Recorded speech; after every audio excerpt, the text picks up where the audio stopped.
We're back in the workshop. Going to finish off this thing about doing a tip on a cue.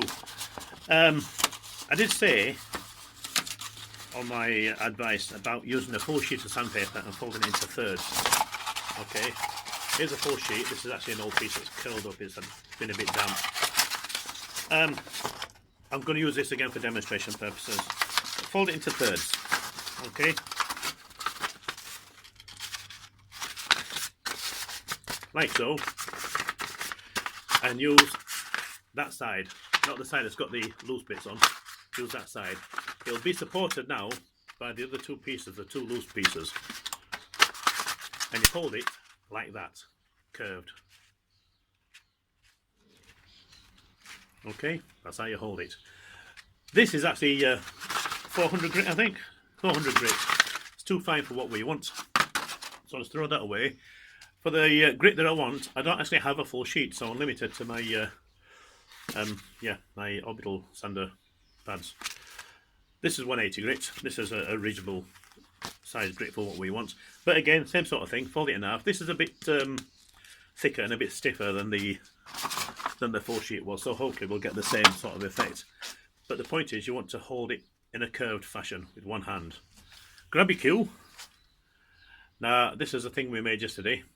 It's not a real cue. Okay, it's just a bit of wood on a telescopic pole to simulate a cue. Like I said, all my cues, I've got tips on them, they've all got really nice tips. So I'm going to extend it to about the size where a cue would be, give or take. So give or take about there. Hands up. So make sure your cue is fully assembled, it's stood up, and you can rest the bottom of the cue on the floor. If you're worried about damaging the cue, put it on a bit of lino, a piece of wood, not on concrete. Stick it on a slight angle so you can get at it. And we'll begin sanding. When you're doing sanding, always do it in a downward stroke, and use, if you look where I'm doing the strokes on the paper, it's not where I'm holding it. I'm holding it at the bottom and doing the strokes on the top half of the paper. Okay, so the paper is going to fold itself around the tip. It's going to take the shape of the tip, and just keep the cue constantly turning. You do not want to do this on a belt sander. It's just way too vicious. You'll end up taking off way too much. Then you do some of the other side, you take off too much of that side, and you go back to the first side. It's like the old table leg thing, where you try and sort of level out the table by sawing off a bit of one leg, then a bit of the other leg, and a bit of the next leg, and before you know it, your table's on the floor. So this will do a little bit, quite a lot of times. Keep the cue turning, that's the secret. So watch me in that hand, it's constantly turning the cue. And notice how steep I'm holding the paper. Take a little look at that. See, we're getting a nice shape in it already. Okay. So don't be scared about holding the paper at a steep angle. Keep the cue turning.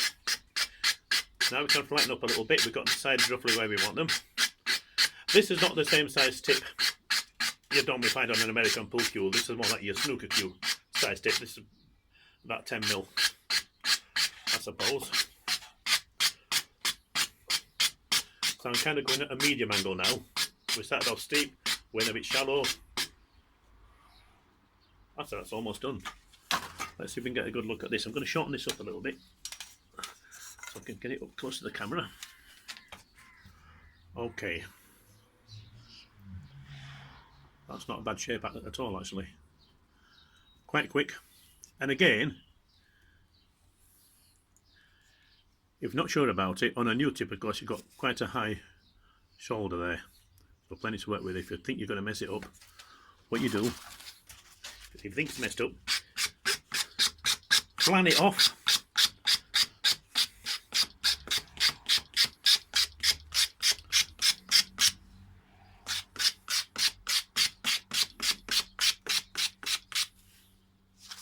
And start again. And if you look where I've been sanding, by the way, all the sanding strokes are at the top half of the paper, all of them. Right, I'm holding the bottom half, you can see that. Strokes are at the top half. You're not putting your hand behind the paper, you're just curling the paper, let the paper do its own weight on the tip. And again, just keep it turning. Let's just extend this a little bit.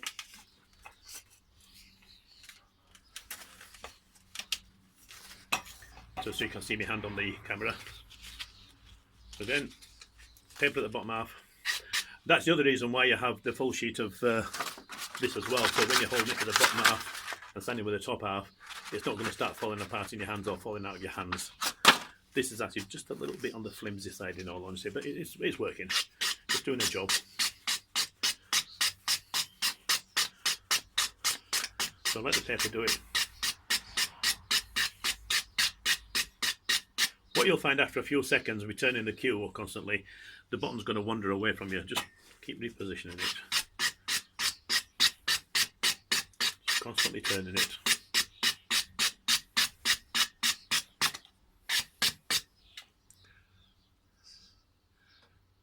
What you'll also find, let's just hold this up a little bit. Boom, boom, boom. I hope you can see that.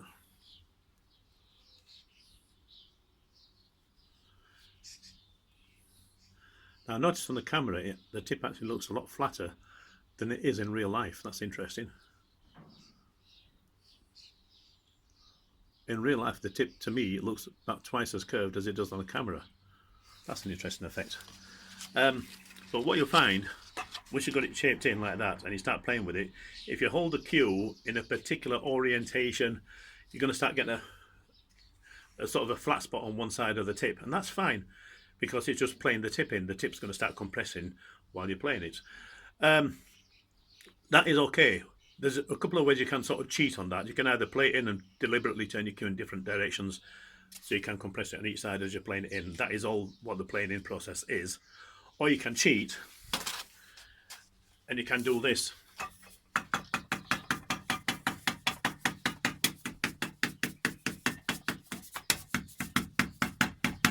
Bash it on the floor. I believe this is what the tip compressors are for. So I don't know if you can see that, we've got a nice little flat spot on the top, compressing the tip. That just saves playing it in to a certain extent. Let's give it a bit more sanding. I'm going to turn this the other way up now.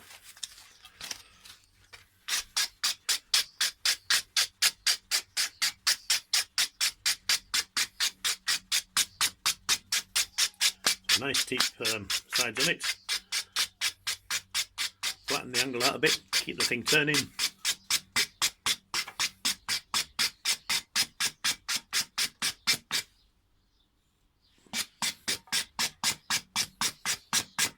Doesn't matter which way you turn it.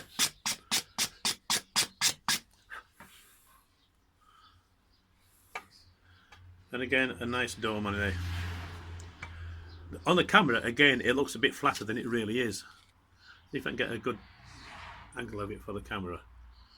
On the camera, it definitely looks like it's got a flat spot on the top. Maybe it has a slight one there. We'll get rid of that. To hold this fairly flat, the curvature of the paper will do the curving on the tip.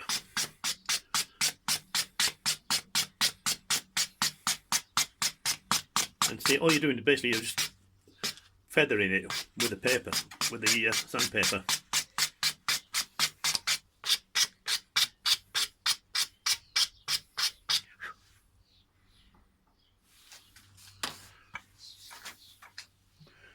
Which chalk shall we use? I've got Russian white chalk, I've got Triangle Pro, I've got some time somewhere, and my Kamui Kablooey. What's this? Triangle Pro. Pop some of that on it.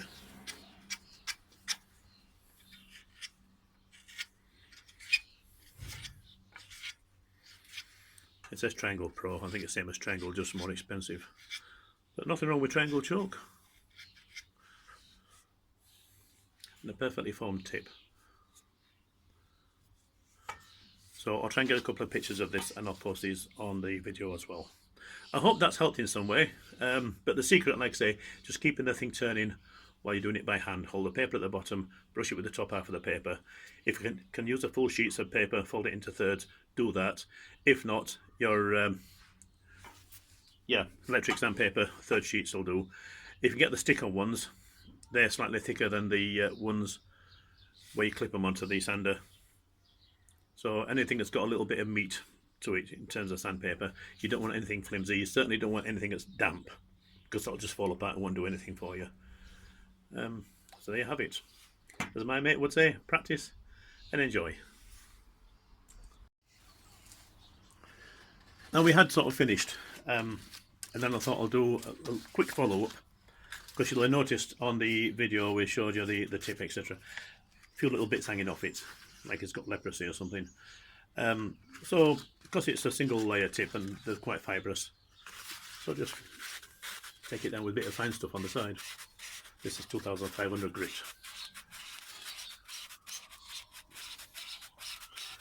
I'd normally do this up and down with the grain. I've only got literally a couple inches to work with. And then use the back of the same sandpaper for burnishing. You not burnish it at this speed, not by hand. You really need it on a lathe to burnish it, but if you don't burnish it, it's really not an issue. It's more of a looks thing than anything else. It's not like people say it protects the tip. Yes, it does. No, it doesn't. You know, you're not going to use your tip underwater. You can still make it look nice. You know, tips for indoor use only. Well, mine's used outdoors because I've got an outdoor table. I don't use it in the rain. That's a lovely finish on that. But you see, we get rid of the fibre stuff around the side. I can't get over the way the tip looks a bit flat on the camera, but it's really, really domed. In real life, what I'm looking at here is really domed. On the camera, it looks relatively flat compared. I'm hoping also on the camera it looks at a good angle of what you're looking for. If it is, then you know you've got the right technique to hand now. So good luck with it. Hope it all works out. Bye.